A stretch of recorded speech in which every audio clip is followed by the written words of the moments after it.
Hi, everyone, and welcome back to Mindfuel, where we are making mental fitness accessible to endurance athletes so you can train your brain as consciously as you train your body. Today, we are diving into self-perception, and we'll spend quite a lot of time on the topic of self-sabotage. And joining us for this discussion is Tim Harris. Tim, welcome to Mindfuel. We start Hi. every episode here, Tim, by asking our guests to introduce themselves, not by telling us what they do, but first by explaining who they are. So if I were to ask that a different way, maybe how would a friend describe you? Right. You've hijacked me with that question. I've been ambushed. My friends would say that I'm driven and high achieving, sensitive, intolerant, empathetic. Yeah, I'll go with those to start with. Well, I haven't known you quite a year yet, Tim, but I think other than maybe intolerant, all of those things really resonate with me from our conversations. So I would say that's an apt description. Can you also tell us a little bit more about your relationship to sport? Oh, I mean, I love sport. I can't imagine what my life would have been without it, and I couldn't imagine the rest of my life without it, whether that be playing, watching, coaching. It's the key, one of the keys to mental health, well-being, a connection, especially with this new, uh, epidemic of AI, if you like. It can be an equalizer. It cuts through cultures and backgrounds. I just think it's the most fantastic way to connect with groups of people. Yeah, it's amazing. Yeah.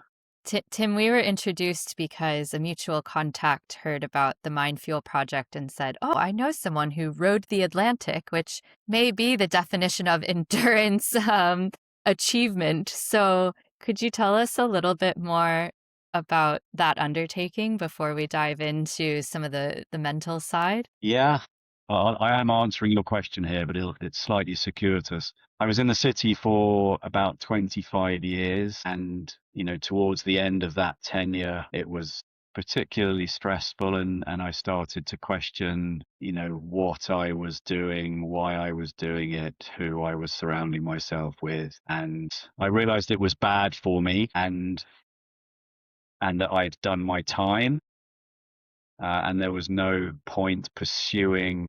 You can always change your outlook, reframe your narratives, and I think a lot of people do this. They create narratives that fit the situation they are in, no matter how bad that situation is, because the really hard thing to do, which is to extricate yourself from that situation, is just overwhelming, and it's much easier. And it's human nature to do the easy thing, right? It's easier to alter your narrative to make the situation fit the circumstances.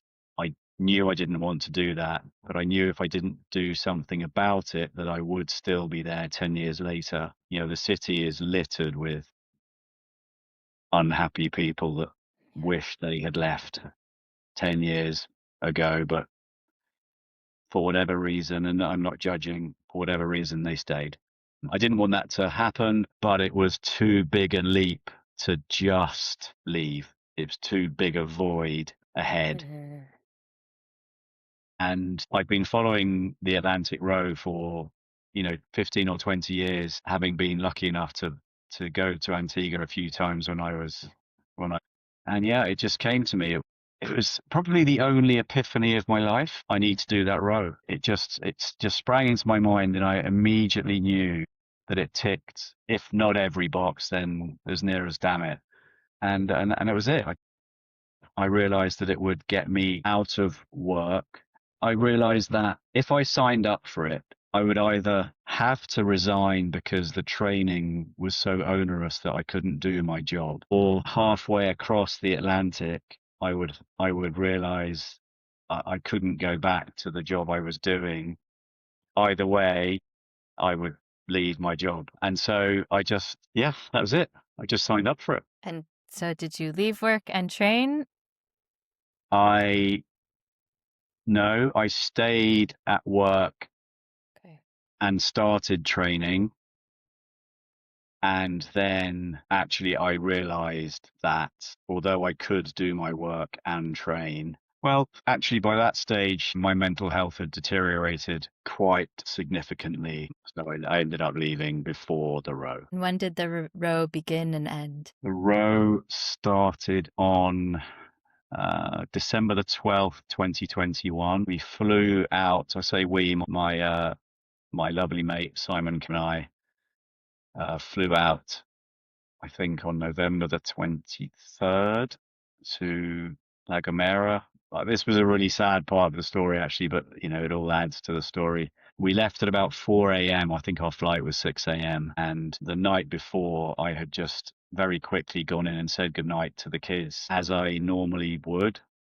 And just said, see you on Friday, see you Friday week, whatever it was. They were due to be coming out to watch the start of the race. And so, it wasn't like a huge goodbye. It was just, this is all quite exciting, but I'll see you out there.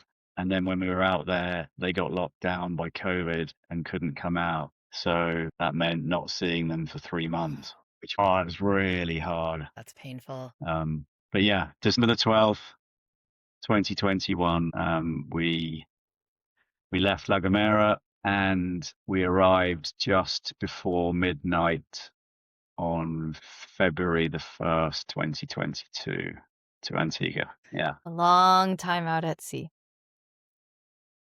Yeah, it was quite a thing. Yeah, and you've started to touch on this, but that voice in our heads can be helpful and it can be a bit hurtful at times. And I imagine you experienced both during this row. And as we were speaking about what might you want to talk to us about on Mindfuel today, the topic of self-sabotage came up. And I thought, well, I know I do that to myself, but I don't actually know that I can totally define that. So I had a little discussion with my friend ChatGPT to think, really, what is this? And I thought I'd start by sharing a bit of what came out of that chat, and then we can take it from there and hear your perspective and some of your experiences with this.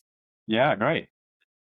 So, chat told me that self-sabotage is when our thoughts, emotions, or behaviors unconsciously work against our own goals, values, or well-being, usually in a way to avoid discomfort, failure, or perceived threat to identity. And so specifically for athletes, since those are the main folks who enjoy watching our interviews here on Mindfuel, some examples of how self-sabotage might look could be overtraining to prove worth, instead of listening to the body and trusting it.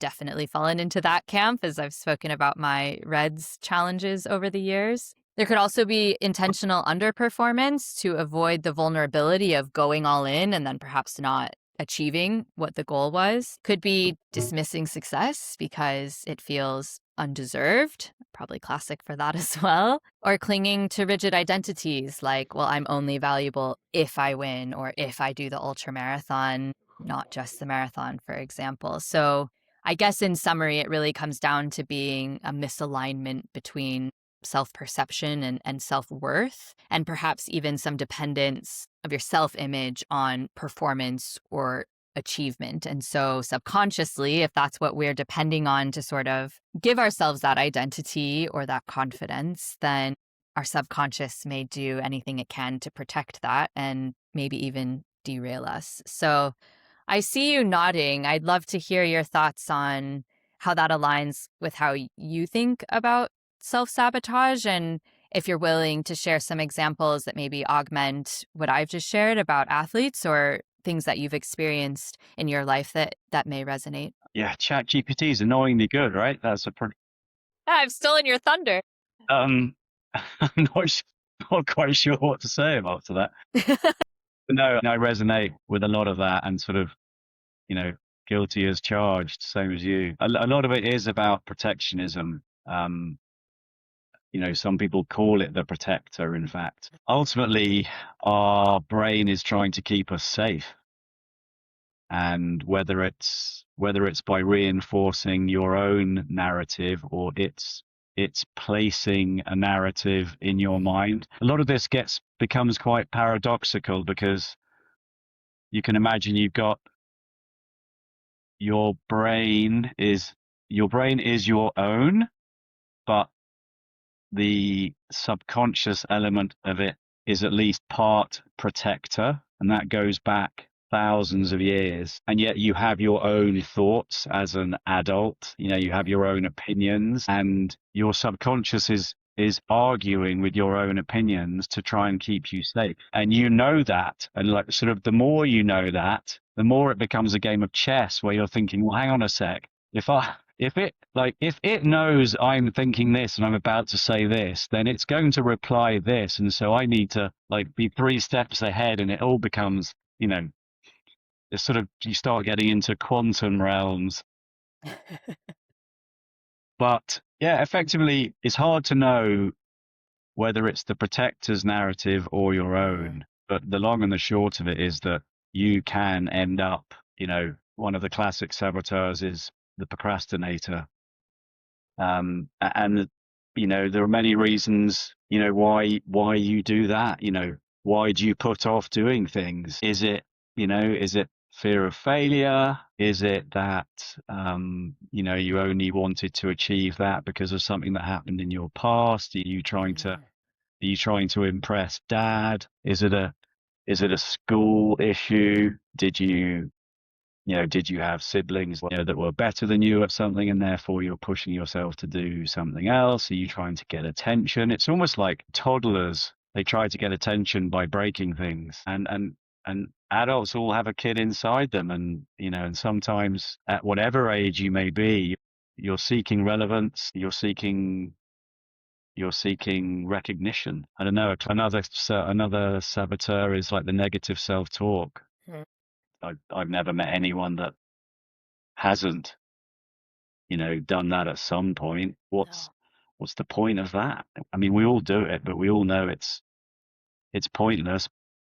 Clearly, the protector has other ideas and thinks that, it's overriding us, and so it gives us negative self-talk so that we don't do something that might endanger us because it's trying to protect us. I mean, who knows? There are let's put this into context here. Yeah. You're sat in a boat in 1 month in, or however long you tell me the timeline, to crossing the Atlantic by yourself. And I was there. I was with yes, but I assume you're in your own head a lot. How did you, and were you able to parse out the protector from the saboteur, and how did you start to work with your inner dialogue? So we took a lot of advice. And by the way, there's a bit of a backstory to that, and no disrespect to Simon at all. He's now one of my dearest friends, but at the time we weren't close friends. We knew each other from our kids being at the same school. So he won't mind me saying, I did ask several friends who I had known longer if they would row with me, and they all said no. And in the end, it was just really a throwaway comment to Simon in the pub of just, I don't suppose you fancy rowing the Atlantic? And he just looked around and went, yeah, okay, why not? So that's quite a time to agree to do something so intense. So that was cool. Yeah. So we took a lot of advice, and through various contacts, we actually had a fantastic Zoom call with someone, and they spoke to us about prolonged time alone, endurance events, isolationism, and they introduced us to transcendental meditation, which they swear by. So can you explain more what that is? So meditation. And so we had to really, if it's good enough for them, it was good enough for us, right? So that was, the credibility was there. There was no doubting that. And so we started meditating. Part of that meditative process was positive self-talk. So, we mentioned a few minutes ago about negative self-talk. There is no point, it serves no purpose. And so for the endurance event we had ahead of us, it wasn't like we were going to the school disco and having to give ourselves a pep talk. But if we got to the dance and we gave ourselves some negative self-talk, that wasn't life-threatening. It just meant we probably weren't going to get the girl. this was real life, and we didn't want to set out across the Atlantic with any doubts in our minds. And of course there were, but as much as we could through meditation, and a lot of that is just repetition. It's just getting into the habit of saying, it's just a row, it's just an event. Break it down into steps, shorter steps. We called them markers, and just get across the Atlantic step by step. Just aim for one marker, you know, and I'll go into them a bit shortly, but and then aim for the next, and don't do what a lot of people who have not made the crossing do, which is panic and suddenly think, shit, I've got 2 months in a boat 7 meters long, facing Atlantic storms, and their brain can't compute that, and so they Mhm. they spiral, and then they call the safety team and say, we're not doing this. And we spoke to the safety team about that, and they said that all the teams that have, not all the teams that have failed, but many of the teams that have failed because they forgot their processes. Interesting. They just suddenly thought about the final destination, and it was clearly overwhelming, which it would have been to us as well. As I'm saying that to you, I'm thinking of, how many applications that has. I mean, be it childbirth, marriage, careers, promotions, demotions, I think it's the one theme that has come up in every single conversation we have at Mindfuel is journey, not destination, yeah, in one sense or another. That's life, but yeah. it's hard.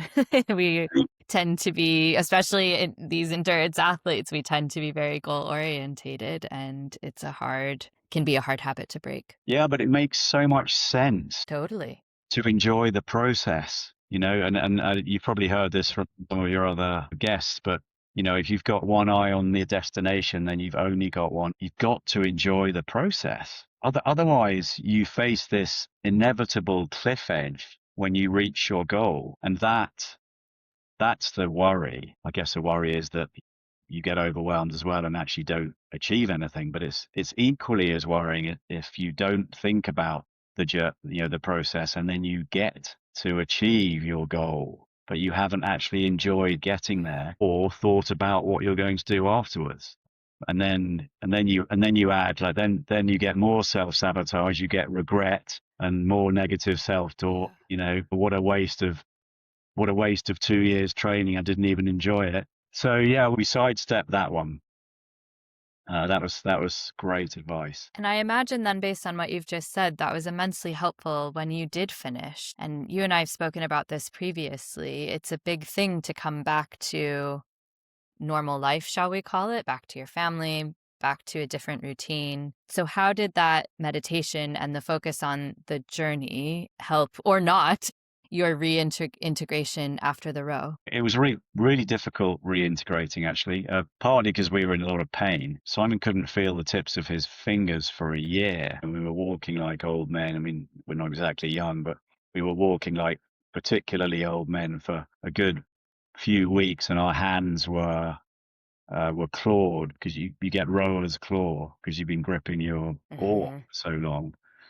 And we've been on a sort of cocktail of painkillers for half of the journey. So for a month, we were just popping pills. I mean, we laughed about it, and I mentioned it in some of my keynotes, that whenever we found, the odd pill just rolling around on the deck, we would just eat it like candy.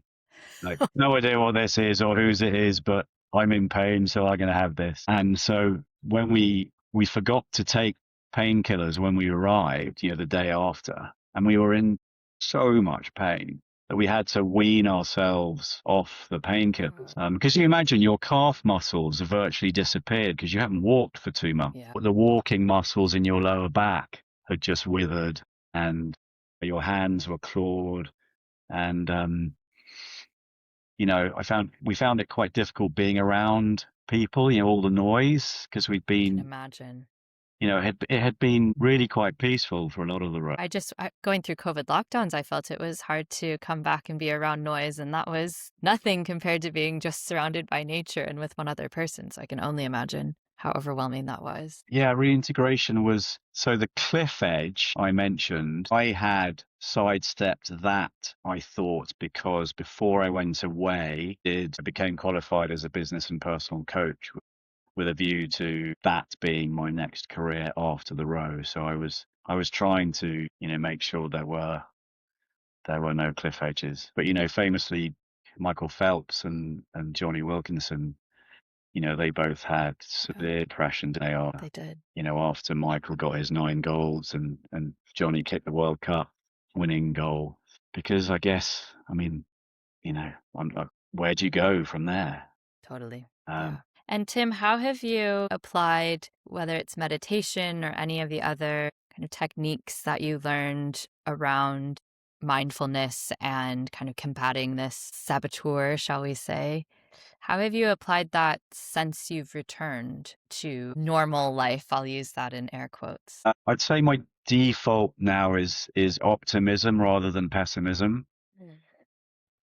Obviously that's great. It only gets you so far of the way, but I get what the protector is trying to do by having you not dream too big. You can picture him or her, or however you name your protector. But you can picture them saying, "No, no, no, no, no, don't aim high. What happens when you don't get there? No one gets there. Don't do that." I mean, it's miserable living the other way. And I'm sure a lot of your other guests have said this, but I think we're put on this planet to grow.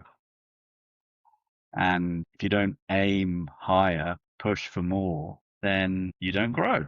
And yeah, it's uncomfortable to push yourself there, but nothing great ever came from comfort. It's bizarre that if the protector's involved in that mindset, then it's a very strange way to go. I think familiarity is our greatest need, structure, routine. And I get that. I love structure and I love routine, but I'm also aware that if you don't mix it up a bit and push yourself and try something outside of that routine, then that familiarity that you think you crave traps you in a smaller world. That's the real danger.